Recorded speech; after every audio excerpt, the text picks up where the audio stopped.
falávamos da presença de seres de outra dimensão. Desde que o nosso sistema acercou-se de Alcíone e penetrou na grande camada de fótons, surge naturalmente o intercâmbio entre aqueles que habitam essa estrela e, convidados pela misericórdia de Jesus, vêm ter conosco para impulsionar o desenvolvimento do nosso planeta. Então continuam as informações. Allan Kardec teve a mesma previsão, porquanto em A Gênese, no capítulo 18, ele diz: tornada adulta a humanidade, tem novas necessidades, aspirações mais vastas e mais elevadas. Despoja-se, em consequência, das faixas infantis e se lança, impelida por irresistível força, para as margens desconhecidas, em busca de novos horizontes menos limitados. É notável esta reflexão. A humanidade já está adulta, já desenvolveu o intelecto, está em processo de desenvolvimento ético-moral. É muito mais fácil desenvolver a inteligência do que disciplinar os sentimentos. Mas agora que nós estamos nesta fase que nos abre as perspectivas para passos mais audaciosos, o codificador continua: para que na terra sejam felizes os homens, preciso é que somente a povoem espíritos bons, encarnados e desencarnados, que somente ao bem se dediquem. Havendo chegado o tempo, grande emigração se verificará dos que a habitam, a dos que praticam o mal pelo mal, ainda não tocados pelo sentimento do bem, os quais, já não sendo dignos do planeta transformado, serão excluídos, porque senão lhe ocasionariam de novo perturbação e confusão, e constituiriam obstáculo ao progresso. Substituí-los-ão espíritos melhores, que farão reinem em seu seio a justiça, a paz e a fraternidade. Então asseveram os espíritos que nesse período da grande transição, o que já vem ocorrendo, espíritos nobres, do período de Péricles na Grécia, os grandes trágicos, do período de Sócrates e de Platão, os grandes sábios da antiguidade, Forri, Confúcios, Anaxágoras, Siddhartha Gautama, Krishna, Arjuna, eles mergulharão na matéria para darem o grande passo para que haja o que a Bíblia chama o Armagedon. Armagedon é um vale, o vale de Josafá, que fica numa região de Israel, entre a Palestina e o mundo exterior, o Oriente Médio.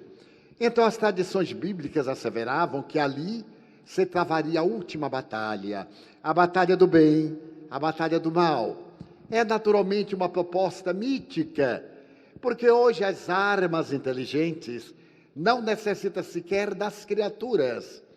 Mandam-se os mísseis com uma exatidão quase de 90%.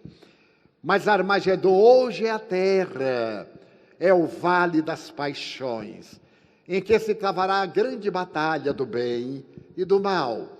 Estarão reencarnados espíritos nobres, aqueles filósofos pré-cristãos que vieram no período de Caio Augusto César, o grande pioneiro de uma renovação, quando Jesus nasce. Então Salustio, Mecenas, Tito Livio, Virgílio estarão reencarnando-se. Reencarnar-se-ão os grandes pensadores neoplatônicos de Alexandria, os grandes pais do cristianismo primitivo, os renascentistas. Já existe neste momento em que a música se transformou no grito dos desesperados, o retorno à música erudita, os clássicos, a beleza das mensagens sinfônicas, a música das estrelas, a arte, asseveram que esse século é da arte, do amor, da religião, da beleza, como o anterior foi da ciência e da tecnologia. Essas duas doutrinas, a tecnologia de ponta e a ciência, estarão a serviço do homem, ao invés do homem estar a seu serviço. Estará a benefício da humanidade, tornando o mundo melhor, superando as doenças infecto-contagiosas. É curioso notar-se que algo recentemente, o jornal A Folha Espírita, dirigido pela doutora Marlene Nobre, entrevistou um jovem, amigo de Chico Xavier, a quem o médium teria feito uma notável revelação. E a revelação do Chico parte daquele momento da corrida armamentista entre russos e americanos à margem da Terceira Guerra Mundial.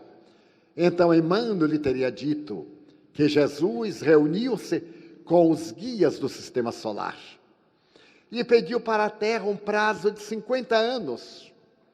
Poderão encontrar na internet. Esses 50 anos terminam em 2019, em que as criaturas humanas, principalmente no planeta da Terra, porque é um planeta colossal, particularmente no Brasil, deveríamos lutar para criar uma nova psicosfera e apressar o processo do mundo.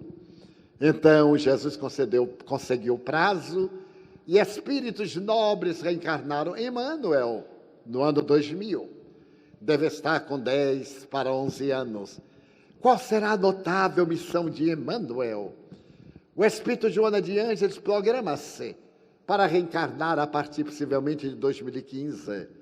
Qual será a tarefa dessas entidades nobres que deram centenas de anos?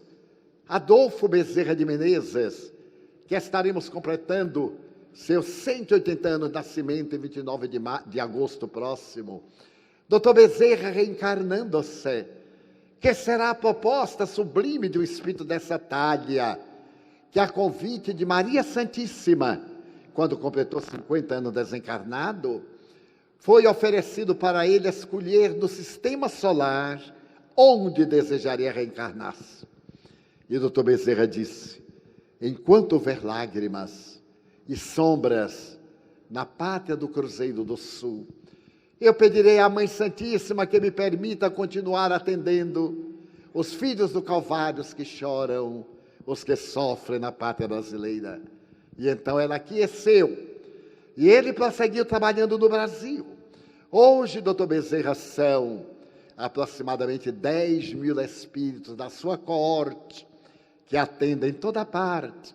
Não somente no Brasil, mas nas Américas, na Europa. Porque onde existe brasileiro espírita, há uma ternura imensa por Dr. Bezerra. Depois de viajar praticamente o mundo, 64 países, os 5 continentes, mais de 3 mil cidades, é comovedor verificar se essa ternura por um espírito de escola, como médico dos pobres. Então eles estarão de volta para poder mudar a estrutura do nosso planeta. E os maus? Eles não ficarão impedindo o desenvolvimento do bem. Por uma lei de sintonia, de vibração, de intensidade quântica, eles irão mergulhar na carne um planeta compatível com as suas tendências negativas, como ocorreu com aqueles da constelação do Cocheiro, aqueles que vieram de Capela e que criaram as grandes civilizações do passado. Depois que eles se reabilitaram, voltaram. E observemos, por exemplo, o Egito. O Egito faraônico. Aonde estão aqueles arquitetos notáveis? Hoje o Egito é uma terra pobre, que vive das suas tradições, caracterizada por uma miséria, pelo terror de Mubarak, que o governou por 40 anos e agora está sendo devorado por um câncer, porque ninguém foge de si mesmo. Nós somos os construtores da nossa felicidade. A lei é inexorável para todos. E cada qual colhe de acordo com o que semeia. Então estamos no limiar da nova era. Os maus não encontrarão campo e os bons passarão, como diz o codificador, a criar um planeta perfeitamente transformado. A época atual, disse ele, há 100 e tal anos, porque a Gênesis foi publicada em 1868. Então, a época atual é de transição. Confundem-se os elementos das duas gerações. Colocados no ponto intermédio, assistimos à partida de uma e à chegada da outra, já se assinalando cada uma no mundo pelos caracteres que lhes são peculiares. Nós encontramos pessoas honradas, naturalmente honestas, simples, generosas, viajando muito por cidades modestíssimas, desde o ano de 1970, que eu vou todos os anos a uma região muito pobre do estado da Bahia, a Chapada Diamantina. Basta dizer que a região é tão atrasada que a abolição da escravatura chegou em 1912, porque não havia meios de comunicação. A República chegou em 1925, porque não havia nenhuma forma de alcançar aqueles lugarejos. As nossas palestras, no começo, eram feitas na carroceria de um caminhão, na praça pública. Chegava na cidade de Água Quente, um quadrângulo com algumas saídas. E ali, em plena feira, batíamos palmas e gritávamos um momento de silêncio e proferíamos uma palestra. Depois, a fila imensa dos doentes dava um passe na rua. Eram os tempos apostólicos. O Espiritismo repete o cristianismo. O apóstolo Saulo tanto falou na Acrópole, na grande região gloriosa de Atenas, como nas esquinas das ruas, nos lugares mais miseráveis. E nos é lícito também falar em qualquer lugar onde nos coloquem, e colocam-nos nos lugares mais curiosos. Em uma cidade de Minas, um lugarejo para onde nós fomos, era comovedor ver as pessoas chegando de charrete, a cavalo, a pé, de distâncias colossais. E nós em cima de um caminhão, com um desses megafones que apitava mais do que transmitia o som, falando. E é quando nós descemos para falar com as pessoas, algumas dizem assim, o senhor é o curador, é? É o que veio para curar as misérias de nós? Eu digo, não. Eu vim para anunciar aquele que cura as misérias de nós. E aí fazia fila, dávamos passes, nós e a equipe. Dávamos e continuamos dando. As cidades pobres da Guatemala. Nunca me esquecerei de um dia em que nós éramos convidados para o Palácio de Metal. E com a minha imaginação, o Palácio de Metal, em uma cidade grandiosa da Guatemala, eu esperava um palácio. Era um imenso galpão coberto com telhas metálicas. Por isso era chamado Palácio de Metal. Houve uma tormenta, a zoada da chuva no Flandres quase impedia a nossa comunicação. Aí faltou luz. Naquela noite aconteceu tudo. Faltou luz. E eu acreditei que já tinha acabado. 4.000 indígenas de pé, com os filhinhos às costas. Era um espetáculo dos primeiros dias do cristianismo. E eu dizia, meu Deus, que honra! O que é que eu vou dizer a este povo? Porque é muito difícil falar fácil. Falar com simplicidade. Falar a língua das pessoas. Eu fico treinando com os operários lá na mansão, com os funcionários domésticos, conversando com eles. Eles têm outros vocabulários. E eu tenho que me formar para falar aquilo que eles me entendam. Então, quando a luz voltou, eu tive uma visão transcendental. Eu vi um espírito nobre que me disse, meu nome é Huracan. Eles me consideram Deus. Esse espírito fez uma viagem na direção do infinito e ficou uma imensa cruz de ectoplasma, caindo gotas luminosas sobre o público. Eu então disse, vós não ignorais a imortalidade da alma, porque vosso mentor Huracã, que vos consolou e disse como nasceu a vida das vossas tribos, como surgiram os astecas, os maias, e fui contando, e vi a lágrima naqueles olhos. Viajaram 80 quilômetros, 50 quilômetros, para poderem ouvir o mensageiro do Senhor. Quando me disseram, nós estamos esperando o mensageiro do Senhor, eu fui perguntar ao meu anfitrião, quem é o mensageiro do Senhor? Ele disse, é você. Eu digo, Ave Maria, não digo uma coisa desta. Eu sou o trabalhador da última hora, da 1/10 que estou correndo. E quando terminou tudo, veio um jovem que trazia uma senhora que era a xamã da tribo, que não falava espanhol. Ela falava o idioma nacional da sua tribo. E ela disse, veio para ver se você tem as características do mensageiro do Senhor. Quero que cure aquele doente. Eu disse, mas o que é isto? Ela quer ver aquele paralítico ali, para curar, para ver se é o mensageiro do Senhor. Eu disse, meu Jesus, o Senhor me coloca em cada uma. O que é que eu hei de fazer? Eu não sou médium, curador. Como explicar isto? Aí eu olhei para o rapazinho contorcido e notei que era uma obsessão física. Se tratava de uma entidade perversa que se lhe havia apossado e diminuído os movimentos. Ele estava no canto do palco. Todos me olhavam. Eu então perguntei, meu filho, você crê em Deus? Creio. Creio no Deus Huracã. Eu digo então, em nome de Deus, aquele que mandou Jesus Cristo à terra e que mandou o Huracã construir a sua raça, eu lhe digo, levante-se e ande. Então eu vi Joana de Ângeles deslindá-lo, retirar a entidade sofredora, e ele com um grande esforço se foi mexendo. Eu lhe estendi as mãos, ele ficou de pé, oscilando, e quase quem desmaiou fui eu. Então eu disse para o rapaz, não me arranje mais nada, já chega. A pureza, esse estado cauto e pulcro das almas simples, desataviadas, 2 gerações. Então confunde os elementos, a bondade, a fé ingênua.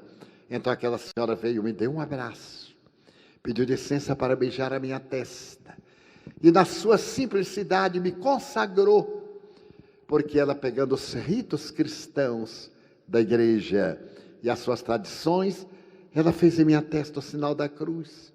E alguém ao lado disse, mas Divaldo, isto é superstição. E eu disse, para você, para ela é a vida, e não podemos defraudá-la. Muito obrigado, minha irmã. Então lhe beijei a mão. Um dia eu vi Chico Xavier dizendo, Sua Santidade o Papa. E um puritano gritou, como, Chico? Sua Santidade? Ele disse, é o título que ele tem. Você, por exemplo, eu chamo doutor, é o seu título. E o título dele é Sua Santidade. Do juiz é meritíssimo. E assim por diante. Então, nem tanto ao mar, nem tanto à terra. A geração pulcra de corações. A terra renovada estará livre da malícia, estará livre dos sentimentos inferiores, e o insigne mestre nos chama a atenção. Opera-se presentemente um desses movimentos gerais destinados a realizar uma remodelação da humanidade. A multiplicidade das causas de destruição constitui sinal característico dos tempos, visto que elas apressarão a eclosão dos novos germens. Então a destruição não é um mal, como veremos. Então, Allan Kardec, na questão 728, pergunta, em O Livro dos Espíritos, é lei da natureza a destruição? E respondem os venerandos guias, preciso é que tudo se destrua para renascer e se regenerar. Porque o que chamais destruição não passa de uma transformação que tem por fim a renovação e a melhoria dos seres vivos. É necessário morrer para renascer. Eu me recordo de uma reflexão de Teresa d'Ávila. Me muero porque vivo. E desde que estou viva me muero, porque não me puedo apartar do amor divino de meu novio celestial. Então viver é morrer para as paixões. Realizar o desiderato de submeter as nossas tendências inferiores à pressão sublime da liberdade e das virtudes. No Bhagavad Gita, uma das obras clássicas da Índia, especialmente do seu conjunto, há um momento em que Krishna diz a Arjuna, o mestre e o discípulo: tu és um príncipe Pandava e estás cercado de inimigos gurus. É necessário que se trave uma batalha de morte entre os Pandavas e os gurus. E o jovem pergunta: mas quem são os gurus? Os gurus são muitos, os Pandavas são poucos. Eles são teus pais, teus irmãos, teus tios, teus primos, teus parentes. E deverás matá-los, porque senão eles te matarão. E o jovem diz: mas como?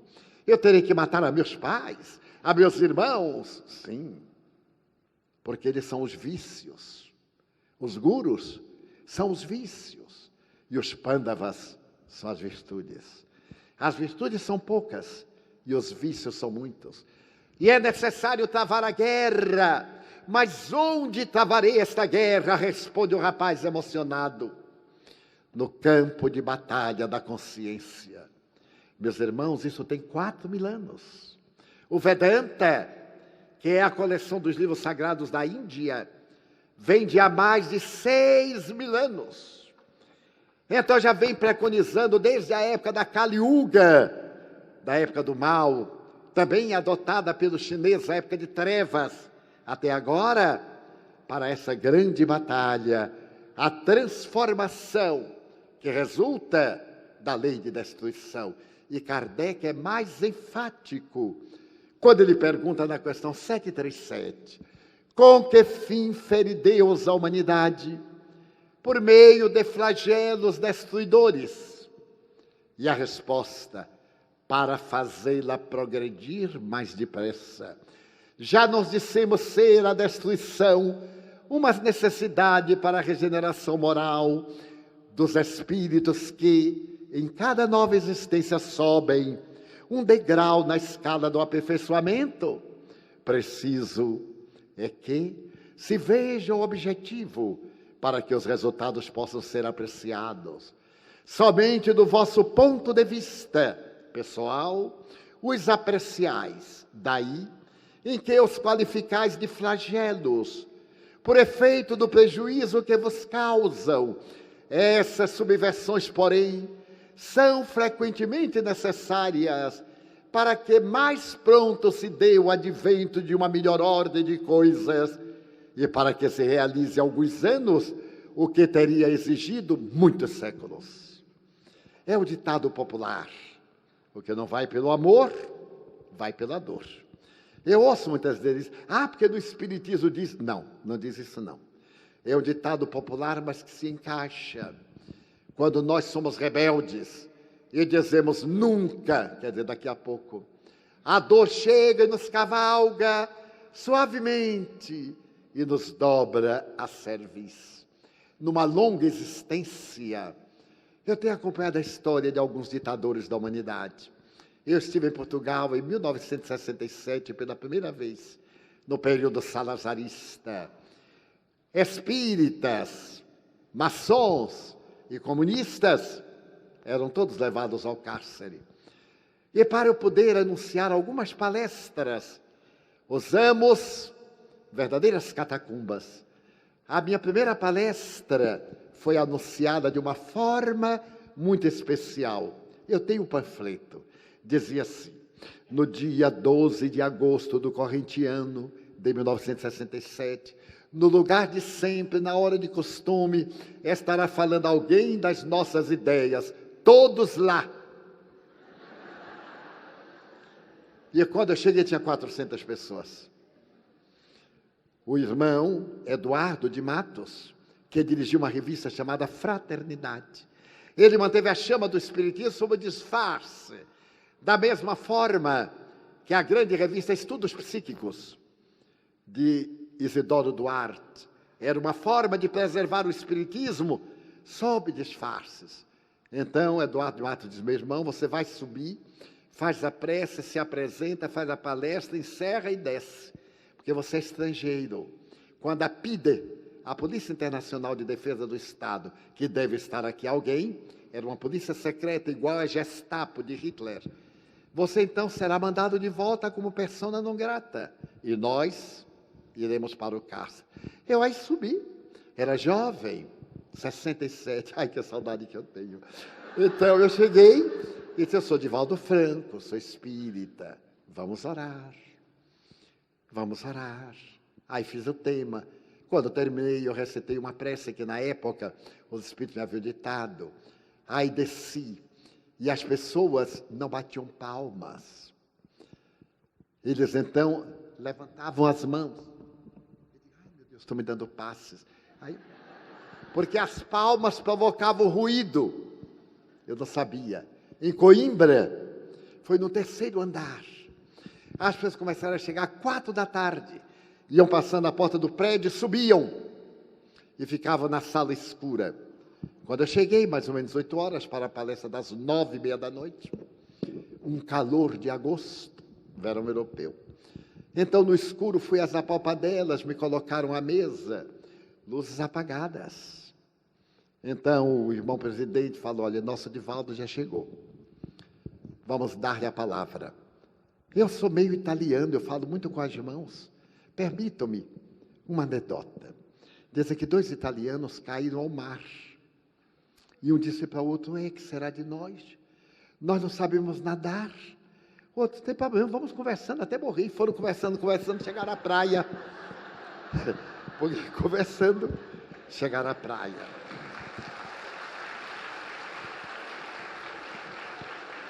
Eu então comecei a falar. E fui me entusiasmando, já que estava no escuro, eu fechei os olhos e tal. Aí, quando eu estava no auge, dizendo que era ser espírita, que não tivéssemos medo do martírio, se fosse necessário para o cárcere, que me levassem primeiro a mim. E disse assim: Ave Maria, que não aconteça. Mas eu pedi, é claro. Aí alguém disse: deixemos de ser covardes, acendamos a luz e clique. Os senhores não fazem ideia. Eu me remexi tanto, que eu estava de costa para o público, de frente para a parede. Quando acendeu a luz, eu dei meia volta, hein? Continuei. Já imaginou falar para ninguém? Estava lotado. Então nós sorrimos. E assim renasceu o movimento espírita em Portugal. Daí eu fui à Espanha, pior. O generalíssimo Franco, pior. A primeira palestra eu fiz na casa de uma costureira, tão comovedor, meus irmãos. Na sala de uma costureira.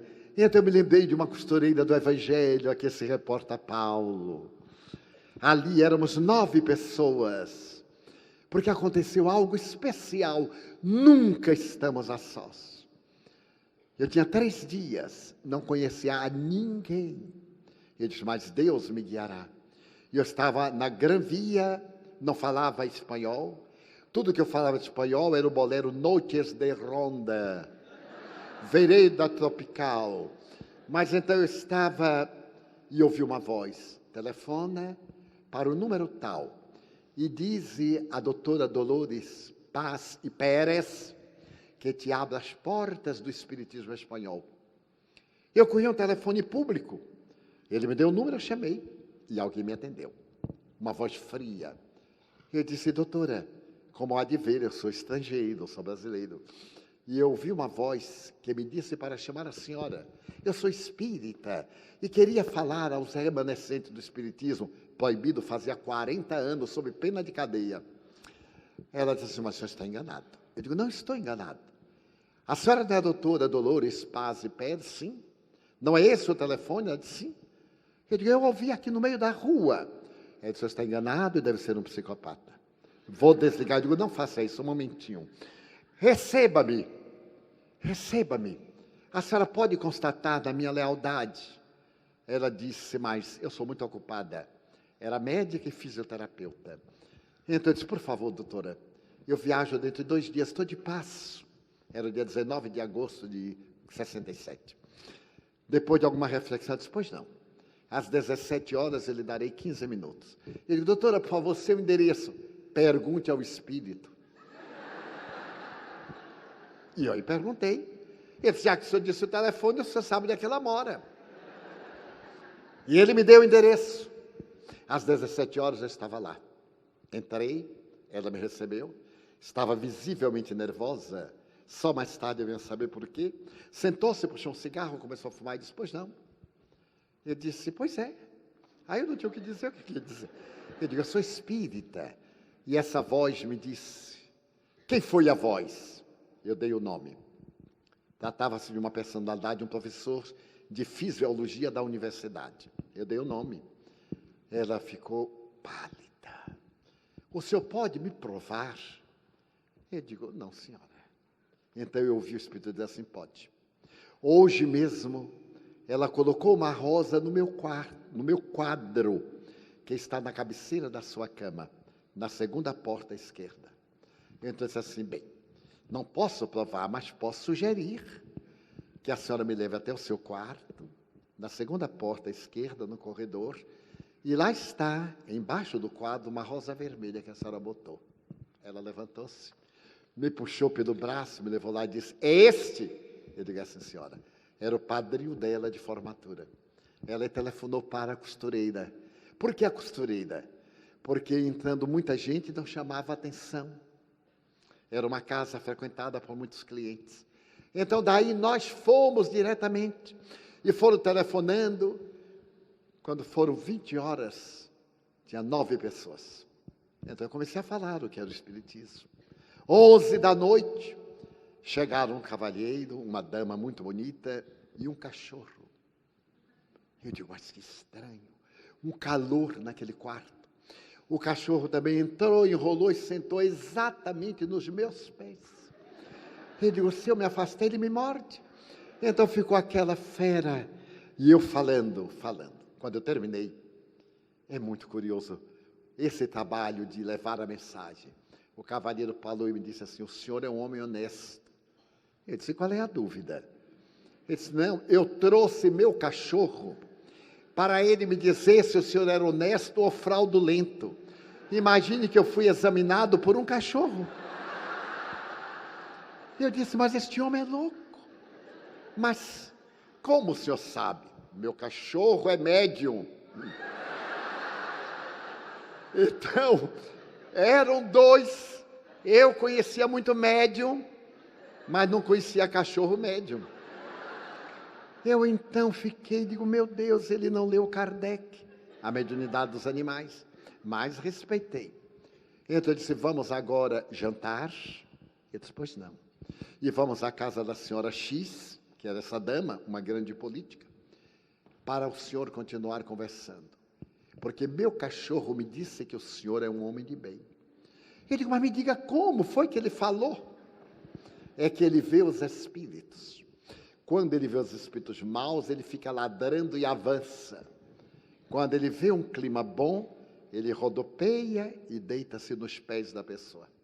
Ele está deitado nos seus pés e eu com cãibra, porque eu não podia tirar o pé com medo do cachorro. Então eu já fui examinado por um cachorro e passei, graças a Deus. Então fomos à residência. E aí começa o movimento espírita espanhol. No dia seguinte eu falei na livraria dele, Jesus Armenteros, em Praça de Espanha. No terceiro dia havia mais de 200 pessoas, foram para o fundo da universidade falar nos bosques. Então esta renovação.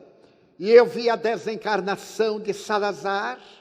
Eu estava em Lisboa no dia que ele foi desencarnado e foi velado no Mosteiro dos Jerônimos. Eu falava no imenso auditório, ele se foi e a mensagem ficou.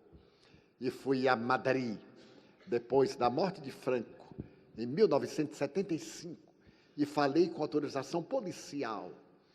Então, a verdade sobrepõe-se, e as 2 gerações, e essas subversões são para poder iniciar a grande era do espírito imortal.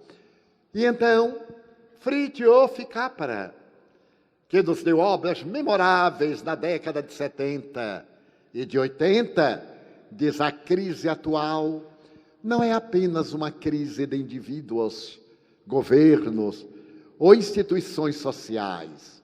É uma crise de dimensões planetárias. Como indivíduos, como sociedade, como civilização e como ecossistema planetário, estamos chegando ao momento decisivo. Esse notável físico quântico da Universidade de Viena, no ponto de mutação, dá-nos esta confirmação notável da tese kardeciana. Poderia dizer que esta frase é de Kardec, tal da identidade com que nós lemos em A Gênese. E outra vez, diz: enquanto a transformação está ocorrendo, a cultura declinante recusa-se a mudar, aferrando-se cada vez mais obstinada e rigidamente às suas ideias obsoletas. As instituições sociais dominantes tampouco cederão seus papéis de protagonistas às novas forças culturais, mas seu declínio continuará inevitavelmente e elas se acabarão por desintegrar-se, ao mesmo tempo que a cultura nascente continuará ascendendo e assumirá finalmente seu papel de liderança. Que profeta, ele ainda está encarnado. É hoje um homem idoso, Fritjof Capra. Que audácia, não é o que nós estamos vendo? Que visse Chico Xavier, na sua humildade espontânea. Até o meu nome é especial. Tirando-se o Fran, fica Cisco. Ele era assim, mas não era artificial. Era dessa forma, era autêntico. Quantas vezes, nos anos 50, quando ele morava em Pedro Leopoldo, pela madrugada, terminada a reunião, íamos tomar o cafezinho com bolo de milho na casa de André, seu irmão, 3 da madrugada. E então aquele frio de Pedro Leopoldo no inverno, julho, que era quando eu podia ir, meu mês de férias funcionais.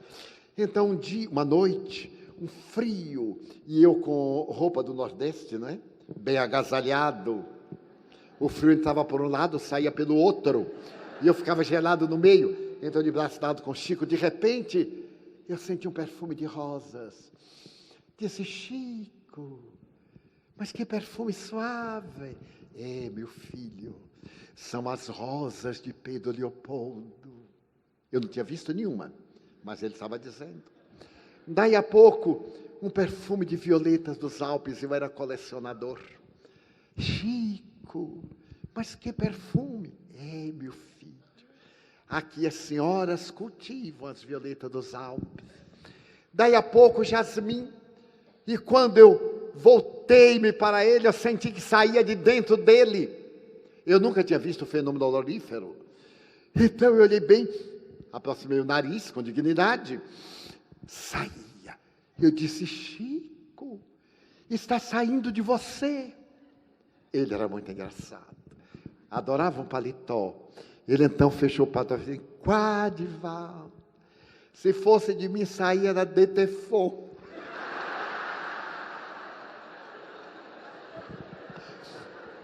É possível, porque estava na moda de Tefon, né?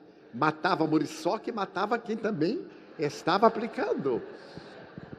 Era ele, numa materialização, quando eu estava com o único problema de garganta que eu tive na minha vida.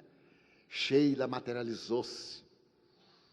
Eu peguei as mãos de Sheila. Eu ouvia falar de Edelweiss. E eu disse para Sheila: quando terminar aqui, eu vou achar que eu tive uma alucinação, porque ela era tão luminosa que eu via o piso, os tijolos quadrados e ali cimentados. E ela, em pé sorrindo, uma menina de 17 anos, loura, eram 5 homens: Arnaldo Rocha, Martins Peralva, Carlos Cavalcante, Chico e eu. E aquela jovem, ela veio cuidar da minha garganta e aplicou radioterapia com uma caneta que trouxe do além. E me disse: vai doer. Quando ela fez a aplicação, eu dei um urro, acordou o quarteirão. E ela fez a segunda vez. E então ela perguntou, como vai? Estava curado. Curado. Nunca tive um estado de afonia. Jamais cancelei uma palestra por problema de voz. Isso porque eu não sou de falar muito. Então, naquele instante eu digo, Sheila, eu vou ter certeza que foi uma alucinação. Você já ouviu falar em Edelweiss? Divaldo. Ela não chama assim. Divaldas. Lindo, né, meu nome? Com sotaque alemão. Divaldas. Eu visitei Mont Blanc muitas vezes na Cordilheira dos Alpes Suíços. Você fala Edelweiss? É isto? E começou a cair da mão de Sheila aquela flor que parece uma sempre viva. Eu nunca tinha visto. Eu tirei o lenço depressa, coloquei. E começaram a cair violetas dos Alpes. Aquela também chamam violetas africanas. Eu digo, Sheila, eu sou colecionador. Ela disse, eu sei. Eu fui buscar lá nos seus vasos. Então, que inovidável, Chico Xavier. Quando terminamos, Arnaldo Rocha ainda está encarnado. Um pouco mais idoso do que eu. Os outros já partiram. Então, nós fomos tomar um cafezinho e eu estava deslumbrado e olhava para ele. Ele adorava molhar o pão no café e levantava para comer. Quando ele ia comendo, alguém fazia uma pergunta, aí o café escorria pelo braço. E ele, pulcro, um traço de luz entre a terra e o céu. A simplicidade. Permitam-me um pouquinho mais. Quando ele já estava em Uberaba, depois de um longo período que eu fiquei sem ir lá, 8 anos e alguns meses. Então ele adorava a camisa de xadrez. Eu cheguei sexta-feira, ele estava com uma camisa de xadrez verde e branca. Bonitinho, eu achava lindo. A mão mais perfeita que eu jamais vi. As mãos de Chico. Era um desenho clássico de uma estátua de carne. A mão deslizava. Eu então, olhando para ele, achei tão bonitinho com aquela camisa verde. No dia seguinte, fui pela manhã à sua casa. Ele estava com a camisa verde. A hora do almoço, ele servindo-nos. Com a maior alegria, a camisa verde. Fomos ao atendimento à sombra do abacateiro, a camisa verde. Fui para casa, troquei de roupa, vim para a palestra. Chico com a camisa verde. Eu digo, meu Deus, mas ele não suja. Que coisa, que hora que ele lava? Domingo, pela manhã, camisa verde. Eu aí não aguentei, porque o meu carinho por ele, a minha admiração, o respeito, o amor, muito grandes até hoje. Pronunciei o seu nome com respeito. E eu então disse assim, Chico, como é que você faz para a camisa estar impecável? Ele disse, uai, como impecável, meu filho. Eu digo, essa camisa, você está vestindo todos esses dias e não tem uma nódoa, não tem uma dobra. Uai, Divaldo, eu gosto tanto que tenho 5 iguais.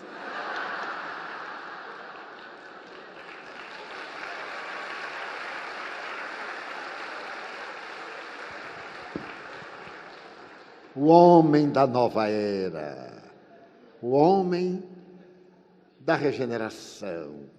Então, se eu ficar para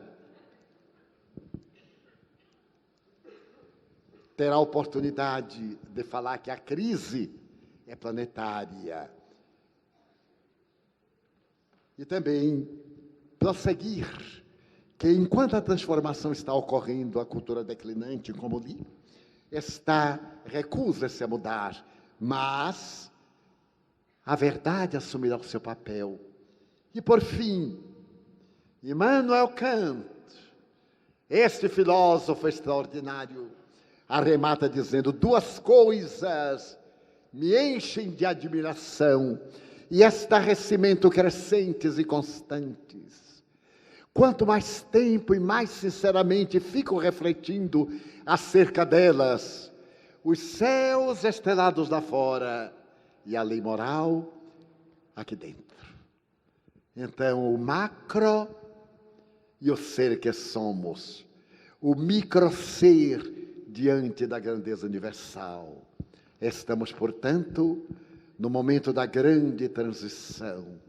E o mundo se acabará, não do ponto de vista da destruição, porque, segundo Allan Kardec, mesmo que não houvesse a Terra, que não houvesse o mundo físico, haveria um mundo espiritual. No livro que os senhores receberam, em que o Espírito Manuel Filomeno de Miranda faz uma análise pioneira, corajosa e cheia de audácia a respeito da transição planetária, há um momento em que a sua colônia vai receber uma entidade veneranda que vem de outra dimensão. E para poder receber esse espírito, que sucede? Ocorre que as entidades diretoras da comunidade preparam uma solenidade como esta, e no imenso anfiteatro, que comporta 5.000 pessoas, encarnadas em desdobramento parcial pelo sono e desencarnadas, ali naquele cenário maravilhoso, um coral de 200 vozes canta uma música extraordinária que foi composta no século XVI. O Miserere, que é a música do Salmo número 51. O Miserere foi uma das músicas mais cantadas na época. Então, essa música foi composta por Gregório Alegre. E no século XVIII, quando Mozart esteve em Roma, ele foi à Capela Sistina e assistiu à missa, na qual o Miserere foi cantado. Ele ficou tão impressionado com a grandeza da música, que chegando a casa, recopilou-a de memória, letra e música. E no dia seguinte voltou à Capela Sixtina para poder conferir se havia algum erro. Só havia 2 cópias. O original em Roma e uma cópia na Inglaterra. O Papa tinha o maior zelo. Quando o Papa soube que Mozart havia adaptado, mandou chamá-lo e mandou que tocasse. E emocionou-se. Ao invés de punir Mozart, concedeu-lhe da Ordem da Espora de Ouro um lugar de destaque. Então, Filomeno de Miranda conta que a música de Alegre foi cantada para a chegada daquele ser nobre que vinha de outra dimensão. Nós conseguimos encontrar uma gravação aqui na Terra e gostaríamos de encerrar o seminário apresentando a música, mas numa colocação especial, numa visualização terapêutica. A moderna psicoterapia, a cancerologia e outras doutrinas estabelecem que nós podemos conseguir a autocura, modificar a nossa paisagem orgânica através das visualizações terapêuticas. É claro que isso nada tem a ver para que se transforme num ritual e se vão colocar músicas no centro espírita, dizendo, não, mas Divaldo, estamos num seminário, fazendo a apresentação de uma tese e apresentando algumas sugestões que embelezam a nossa vida, mas nada de ritual na casa espírita, que deve ser simples. O que nós vamos apresentar. Então, eu quero esclarecer que demora 10 minutos. Se alguém tiver necessidade de sair antes, que eu faça. Mas seria ideal se durante os 10 minutos da música, se nós pudéssemos relaxar, para sairmos daqui com uma disposição nova, nesse momento do relax, que nós pedíssemos a Jesus, que nos ajude a superar as nossas paixões, que nos visualizemos como os seres de uma nova dimensão. Se temos inimigos, ou se somos inimigos, programemos fazer as pazes. Tiremos o lixo mental, Quem carrega mágoas, carrega bafio pestilencial na mente e adoece. Que retiremos de nós quaisquer sentimentos negativos e que ao sairmos daqui, nesse seminário que procuramos dar um toque de alegria, porque o Evangelho são as boas novas, Evangelion, as boas novas de alegria, que saiamos daqui com um toque da presença de Jesus, para que todos saibam que somos seus discípulos. Então, não vai demorar, são 10 minutos. Eu pediria, por favor, à técnica que diminuísse ao máximo a claridade.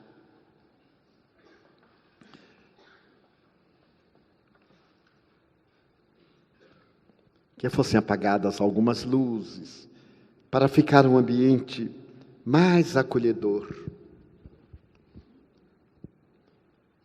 Pedirei ao nosso amigo que nos está ajudando na multimídia, que depois que diminuir as luzes, nós cerremos os olhos, escutemos a música, miserere, misericórdia, piedade de Deus para conosco. Então vamos tentar visualizar um mundo melhor, sem paixões dissolventes, sem crueldade, um mundo de compaixão, um mundo de amor. Será muito rápido, depois de um dia de muitas atividades. Vamos então relaxando, realizando a nossa respiração diafragmática, inspirando com a boca cerrada, fazendo uma pausa para que o oxigênio penetre profundamente, renove as nossas artérias e o gás carbônico seja eliminado.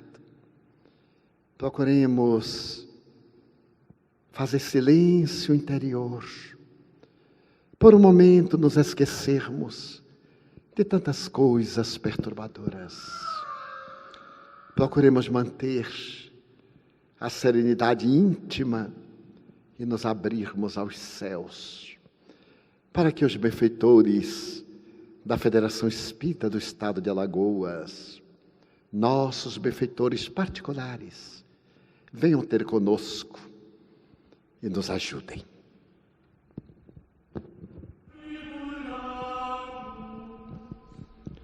Mestre sublime Jesus,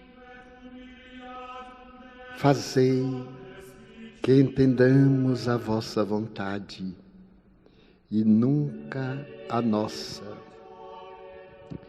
entregando-nos às vossas mãos fortes para conduzir-nos. Permiti que possamos desincumbir-nos dos deveres que nos cabem, mas não conforme os nossos desejos. Lançai vosso olhar sobre nós, a fim de que tenhamos a claridade da vossa ternura e não as sombras da nossa ignorância. Abençoai os nossos propósitos de servir-vos, quando somente nos temos preocupado em utilizar do vosso santo nome para servir-nos.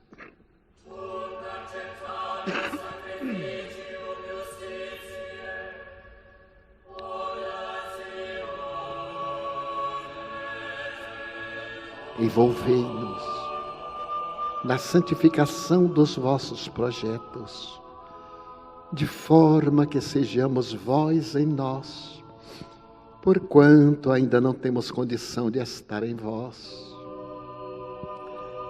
Dominai os nossos anseios de poder e de prazer, auxiliando-nos na conquista real da renúncia e da abnegação. Ajudai-nos na compreensão dos nossos labores, amparando-nos em nossas dificuldades e socorrendo-nos quando mergulhados na argamassa celular.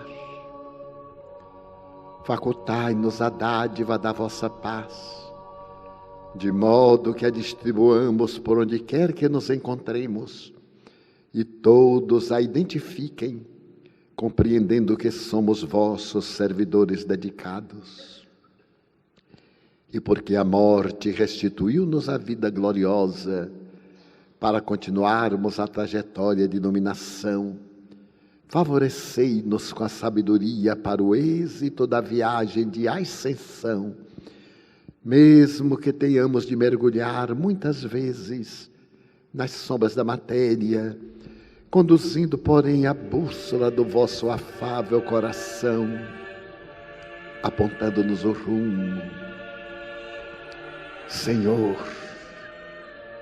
intercedei junto ao Pai todo amor por vossos irmãos da retaguarda, que somos quase todos nós os trânsfugas do dever. Francisco de Assis. Queridas irmãs, queridos irmãos, Jesus continua chamando-nos suavemente. Vinde a mim, todos vós que estáis cansados e aflitos. Tomai sobre vós o meu jugo e recebei o meu fardo. Leve meu fardo, suave meu jugo. Vinde a mim, eu vos aliviarei. Estamos escutando a tua voz e esperamos que nos recebas, oferecendo-nos o tesouro da paz, aureolado pela alegria de viver, com as bênçãos da saúde para melhor servir-te. Desta forma, encerramos o nosso encontro, desejando a todos muita paz. Que o Senhor nos abençoe, nos guarde, hoje e sempre. Que assim seja.